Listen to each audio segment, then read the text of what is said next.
Very close, but I'm afraid the answer is 2008. So Bitcoin's Whitepaper. Toby, you should have listened to Heidi on that one. The answer was... Don't let him talk you out of it.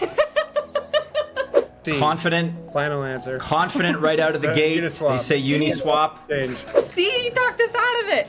He did. The SEC destroys the crypto landscape in the United States. So, okay, welcome to our new crypto quiz show. We're very happy to have the inaugural episode with our friends Heidi and Toby of Crypto Tips. Make sure you check out their YouTube channel if you've not already.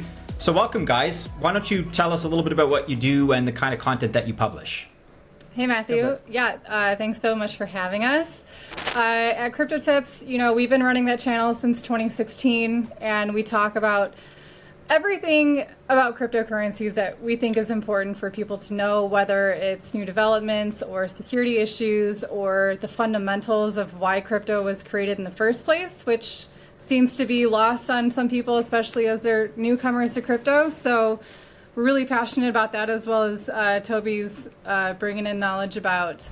Okay, guys, question number one. Let's get started. I think we're going to start with a few easy questions. I'm told they get a little bit harder, but let's begin with this cryptocurrency logo. What is the name of this altcoin project? And of course, these are all multiple choice questions. So we're going to begin. A, DYDX, B, Sushi, C, Uniswap, or D, PancakeSwap? that would be C. Final answer. The Uniswap. Confident right out of the gate. They say Uniswap. They are correct. Of course, it is Uniswap. Like I said, we're going to ease into it slowly here. Okay, question number two. Another visual question. The following logo represents which project? Is it A, Coinbase, B, Kraken, C, Crypto.com, or D, Binance? Finance. It's the Rocky of all centralized exchanges. Okay. Final answer? Final answer. Final answer. Oh, easy to start, but yes, you're correct. Binance, D, you guys are 2 for 2. Well done. Okay, question number 3. Sticking to the same kind of category, let's make it a little bit trickier though. The following logo represents which altcoin project? Is it A, Sandbox, B, Theta Network, C, Decentraland, or D, Axie Infinity? Oh, man. I want to say B. Okay. B. B, you say B, Theta Network. Is that your final answer? Final answer. Are we? Guys, you are correct. You were able to rally there, and I know that was a bit of a trickier one, but not everybody's familiar with the Theta Network logo, but absolutely correct. So 3 for 3, even as it's getting tougher. Good for you. Oh, you get even more tougher. There's like thousands of cryptos out there. Jeez, I don't remember everyone. Okay, we shift now into a little bit of Bitcoin and blockchain history for the next couple of questions. Question number 1 of this category. When was Bitcoin first introduced to the world? So what year was Bitcoin introduced to the world? A, 2007, B, 2008, C, 2009, or D, 2006? Okay, I have a question. Is this when Satoshi first announced it on the MetStowed mailing list, or is this the publication of the white paper? We're talking about the publication of the white paper here. 2009, final answer. Very close, but I'm afraid the answer is 2008. So Bitcoin's white paper was published in 2008. Whether that was a person or a group under the pseudonym or the name Satoshi Nakamoto. Okay, question number 2 in this category. I feel like you guys are going to be able to redeem yourselves here. Who is credited with creating Bitcoin?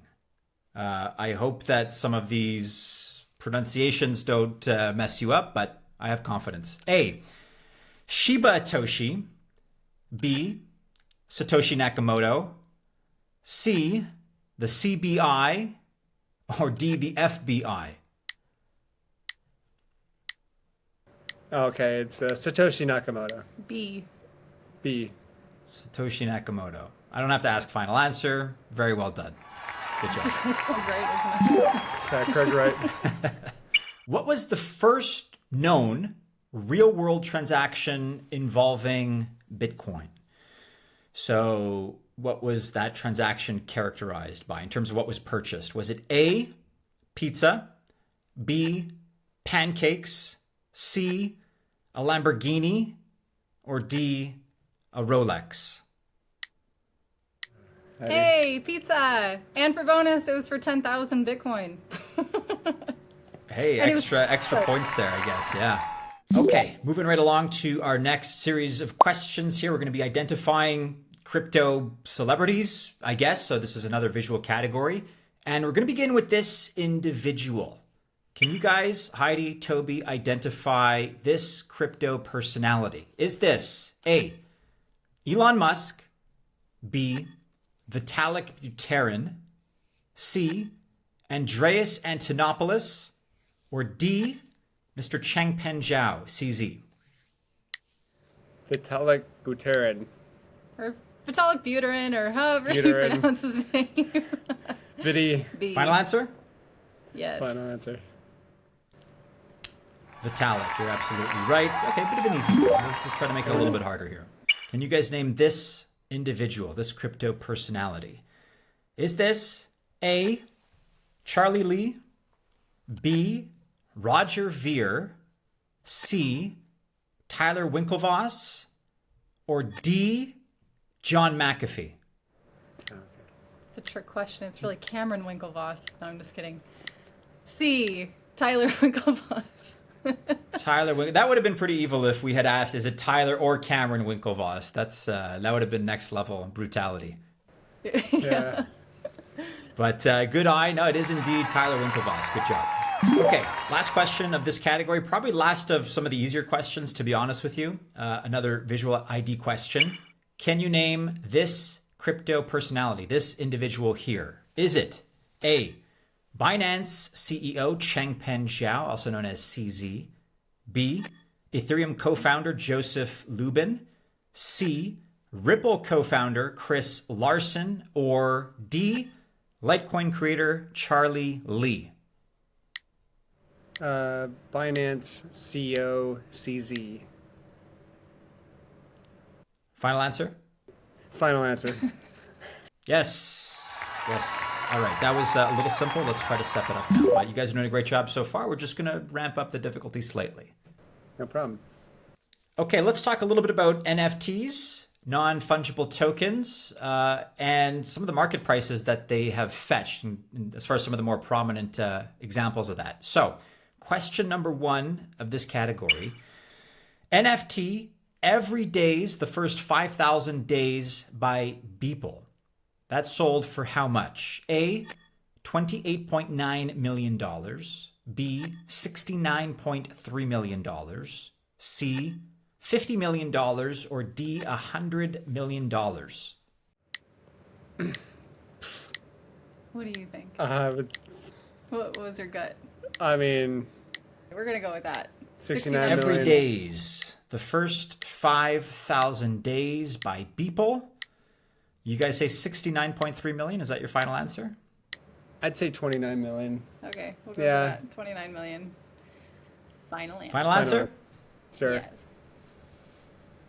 Toby, you should have listened to Heidi on that one. The answer was B, $69.3 million. See, he talked us out of it. He did.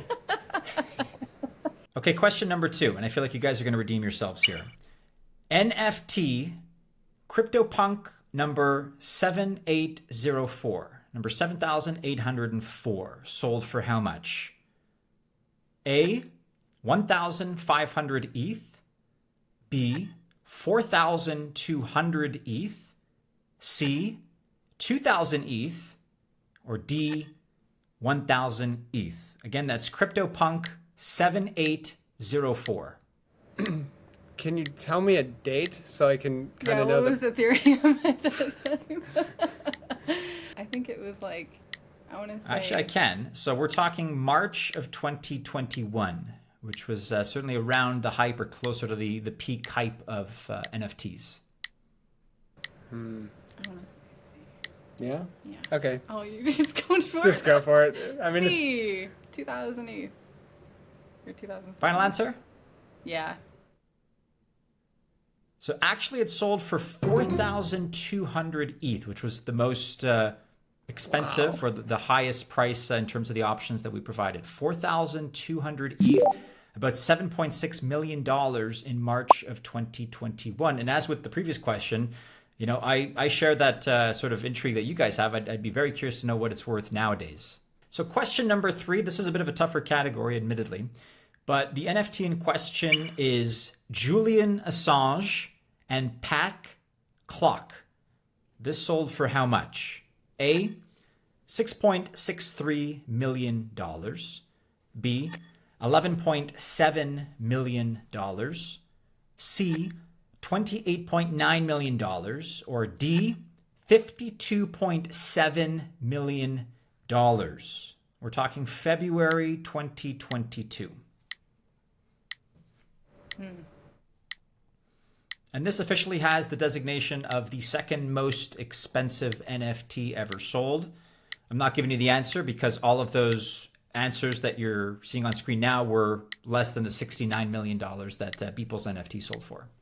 So the second most expensive ever sold. okay. Yeah, why not? Go for it. Roll the dice. That's probably what the guy said when he was Final buying answer? it. Yeah, final answer. All right, good logic. Exactly. It's $52.7 million is the correct answer. And again, that's the second highest NFT ever sold in terms of its final price. Okay, let's talk a little bit about current events, what's been happening in the news recently. And we'll begin with this question. XRP, they won a court case against which kind of thorn in the side U.S. agency? Was that A, the SEC, B, the FBI, C, the CFTC, or D, DOJ? And these acronyms can be defined on demand if requested. Go for it. The Securities and Exchange Commission. Gary SEC. Gensler. Yep. A is correct, the SEC. It was a nice victory, kind of short-lived, but Yeah. it's nice to have, nice to win those battles and celebrate the victories when you can. Yeah. I think it's a win, because if they try to appeal it, it'll be 2 years, at least, and another couple $100 million of taxpayer money if they lose again. Yeah. So yeah. Okay, next question. Which cryptocurrency is often referred to as the meme coin due to its origin as a meme and its Shiba Inu dog logo? A, Shiba Inu. B, Pepe coin. C, Dogecoin. Or D, Bencoin? Shiba Inu. I think it's Shiba Inu. No, it's Doge. It's Doge. Doge. Final answer. Okay. Both have the Shibas, right? It is, in fact, Dogecoin, though. Toby's right, just because it's the original. It is viewed as the original meme coin. The Shiba Inu was a little bit of misdirection there that we tried for, but you guys got that. Well done. Which country became the first to officially recognize Bitcoin as legal tender 2 years ago in 2021? Was that A, El Salvador, B, Switzerland, C, Japan, or D, Germany? El Salvador. Final answer. Final answer? Yes. I agree. El Salvador is correct. I suppose it'd be interesting to hear your take on that, Toby, from sort of a macroeconomics perspective, but I was of the opinion that that set a pretty crazy precedent. Yeah, it definitely did. I mean, legal tender essentially means that you are legally obliged to accept that currency. So yeah, it's really, really good. And especially their volcano bonds. They seem to be pretty profitable. Pissed off the IMF. It definitely pissed off the IMF, which is great because that means you're on the right track. Yeah, I think it was fantastic. Yeah. And wish them all the luck. I think Fiji's actually going to try to do this as well. So it'll be interesting to see what happens. Yeah. Yeah. Yeah. It's really surprising that Switzerland hasn't. I mean, maybe not surprising, but that's where Crypto Valley is. But you know, Swiss francs and Swiss banks, they got their own thing going on. Yeah. Well, I think they have a CBDC. More to follow, hopefully, right? For the next question here, we're going to look into Bitcoin's arguably darker history a little bit. Its ecosystem, of course, has suffered a lot of losses due to security breaches over the years. Which of the following has constituted the largest loss so far? A, the Bitfinex hack. B, the collapse of Mt. Gox. C, Coincheck's hack. Or D, Binance hack. And let's qualify this in terms of the number of Bitcoins lost or hacked. Okay. The number of Bitcoin, not the dollar value. Yeah, just because that makes it a little bit more objective. Okay, I'd say Mt. Gox. Yeah, Mt. Gox. Final answer? Yeah. You guys are correct. The Mt. Gox hack was the most destructive in terms of raw BTCs lost. Good job. I mean, it was probably one of the most destructive things that's ever happened in the entire space, because that was like one of the only exchanges that was the exchange. Yeah. And then see you later. And this was before, right when Bitcoin was maturing, so it survived that 2021 FTX, all that stuff. It's a cakewalk compared to that.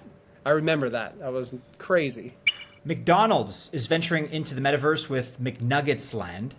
With which metaverse platform has McDonald's partnered to collaborate on McNuggets Land? Is it A, Decentraland, B, The Sandbox, C, Roblox, or D, Crypto Voxels?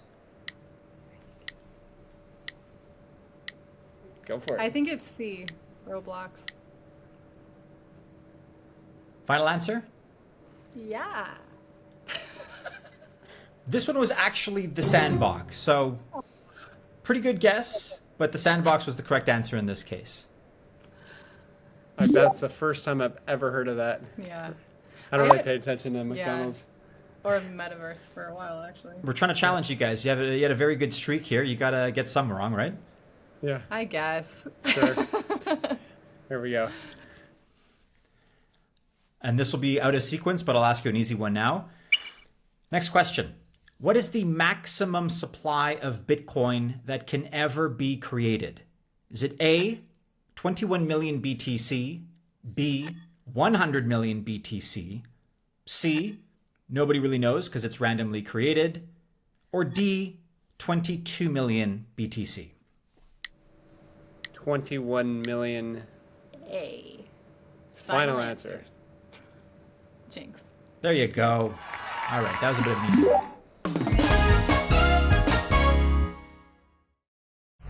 With the spot ETF, that's really interesting because you have an inelastic supply. It's pretty much the only asset in the world that has a truly inelastic supply. You don't have that with gold. You don't have that with silver, because if the price rises, miners are going to mine, and they're going to mine however they can to get more gold and silver. Whereas Bitcoin, you can try to mine even harder, but it's going to raise the hash rate, which is going to make it difficult. And every 4 years you have a halving event, which means half of the emission is essentially created. So it's pretty fascinating with what's happening with the spot ETFs. You have $28 trillion that's being potentially going to be buying up Bitcoin, and it's going to be chasing after 10% of the supply, maybe that's left on exchanges. And the number of holders of Bitcoin are over, at least the number of addresses with one Bitcoin is over 1 million now, and that's rising every year. So that's not going down. And yeah, it's going to be really interesting to see this supply crunch. happen, especially with all that money that these people have, family offices. I mean, that's just the start. Then you have countries that are going to be investing in it as well, not just El Salvador, but other countries as well, like major countries. So it's going to be fascinating to see central banks eventually get on board. They've probably been buying. I can't prove that, but yeah, it's going to be really interesting to see what happens with the Ripple. What do you think? Oh, Well, for you.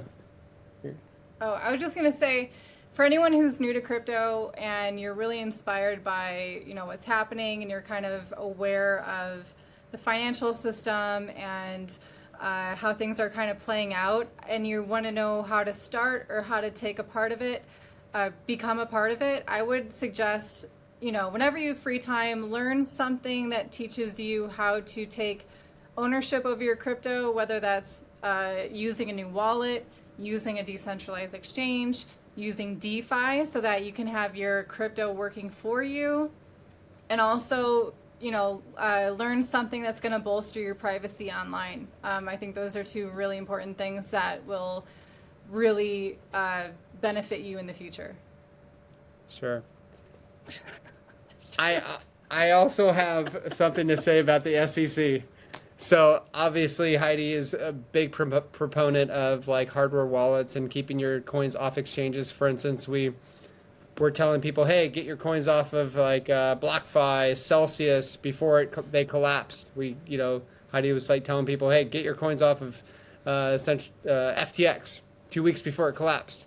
So yeah, that's really important. So now we have a big boogeyman, which is the SEC. And essentially the way we see it is, I mean, for instance, we renounced our U.S. citizenships in 2019 because we could see where the U.S. was heading in regards to crypto. We could see that KYC was going to get really rough and that the barrier of entry was going to get really high in the United States.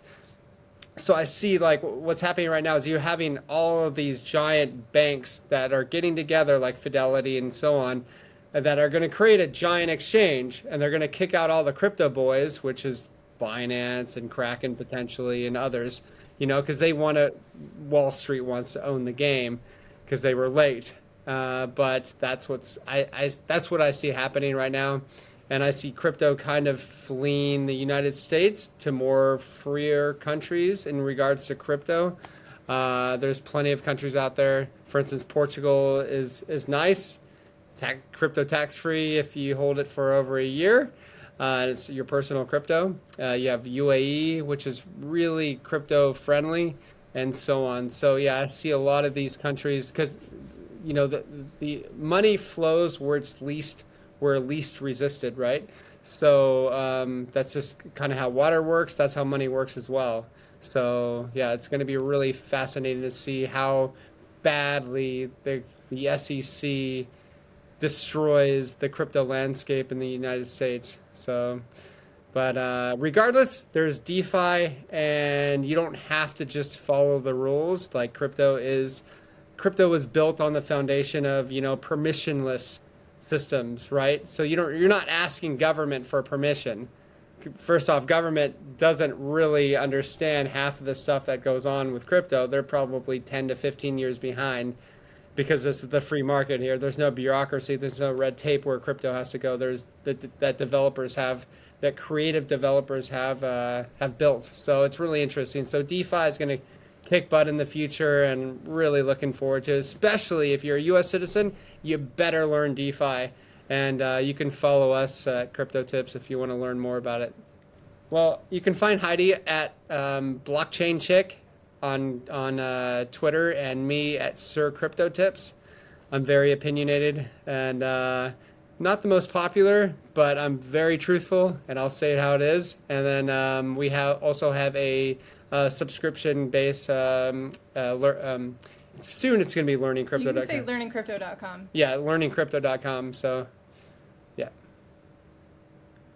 that's a great domain. Excellent. Guys, Heidi, Toby, thank you so much for joining us. You did very, very well in today's quiz. Thanks. And we look forward to carrying along and checking out your content. And I think your warnings are fair for the next few years, but we're gonna, all be in this together, and it's great advice. I think it's going to behoove anybody listening to this to heed it, to take it seriously. But thank you guys once again. It's been a pleasure. Thank you. Yeah, thank you.